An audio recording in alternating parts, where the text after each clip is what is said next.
buy it for a second, Ed, I'll be honest with you. I really think that there's so much misinformation. We've never really seen anything like it. I mean, I've been covering wars now for 35 years, and I have never seen people with their nails done in the Ukrainian flag, right? I mean, we're being corralled into this box where we either have to hate Vladimir Putin and believe everything evil that's said about him and love Ukraine, and there's no in between. And that reminds me a lot of, you're either, a white supremacist, or you go with the Democrat narrative on everything under the sun. So although, these days it's hard to believe anything that our leaders tell us, because they've lied about COVID, they lied about Russia collusion, they lied about the Ukraine impeachment trial, and there's so much more going on in Ukraine that nobody is talking about. You see such dishonesty when it comes to the history of Ukraine.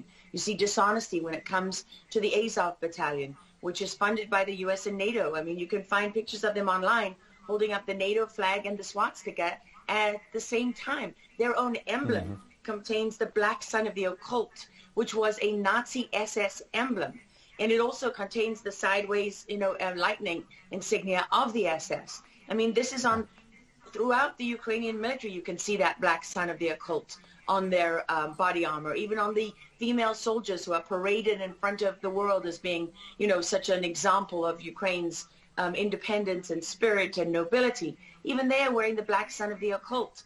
And, the White House wants you to believe, well, this doesn't matter, it's just a small number of troops. It's not true. The Azov battalion has been murdering its way through eastern Ukraine. Yeah. We don't want to admit this. This was why Crimea voted for independence. This is why Crimea wanted to be with Russia. Because we in the media, in the Western media and in the West, won't acknowledge the reality of what's gone on. Western Ukraine backed the Nazis. It was a headquarters for the Nazi SS. The CIA under Alan Dulles actually gave immunity from prosecution to the Nazis of Ukraine from the Nuremberg trials. So there's a long history of the United States and our intelligence agencies funding and arming Nazis in Ukraine. These are not like new neo-Nazi groups that sprung up. These are the actual Nazis from the Second World War, who, if you go back to the Nuremberg trials, said that they were planning for a 1,000-year Reich.